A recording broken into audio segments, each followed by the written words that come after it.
So here's the answer to number 3. Draw the picture, follow the formulas. Hopefully not too big of a challenge. We've done stuff like this several times already.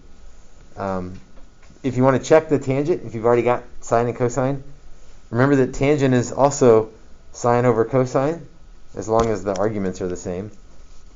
They're all 2x. So if I did sine over cosine, maybe I don't even have to write them out. The 13s would cancel, the negatives would cancel, and I'd end up with 12/5, which is what I got. So it's kind of a different way to work the problem.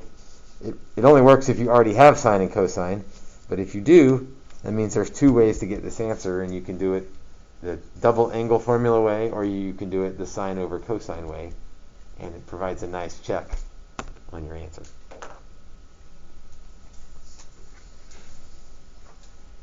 Other questions from that worksheet?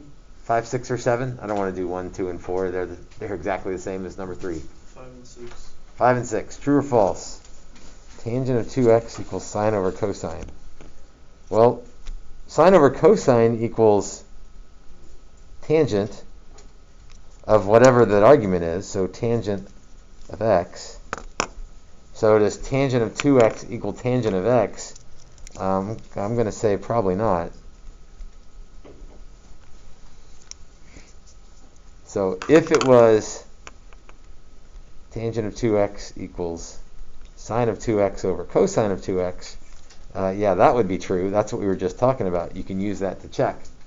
But if you're going to use tangent equals sine over cosine, they better all have the same argument. Number 6 is a good one to look at because it's kind of how we'll start today. Let's see. Cosine of 2x we normally think of as cosine squared minus sine squared. But this one doesn't have any cosines in it. I know that sine squared plus cosine squared is 1. And if I want to get rid of the cosine, cosine squared is 1 minus sine squared. So I can replace cosine squared with 1 minus sine squared. And then I got 2 sine squareds, so 1 minus 2 sine squared of x. So maybe as weird as that looks, it's true.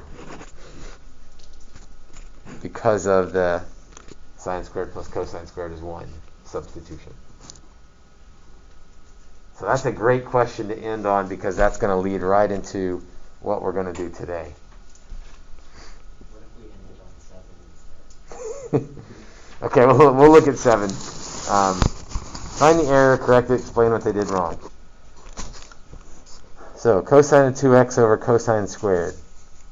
Cosine of 2x equals cosine squared minus sine squared. That's right. And they didn't change anything in the bottom, so we're good there. I wish I had made this look a little different where this stuff was underneath this stuff, so it looked like we were working on the right-hand side. But it looks like they tried to substitute cosine squared minus sine squared equals 1. No, wait a minute, that's the mistake. Because cosine squared minus sine squared, well, it doesn't equal 1. That's because it's cosine squared plus sine squared that equals 1. So that was the mistake that person made.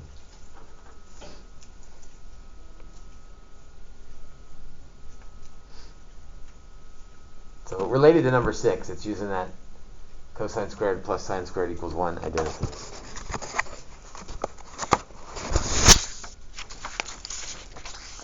All right, turn to worksheet 4. What we're going to do on worksheet 4 is just a bunch of them together.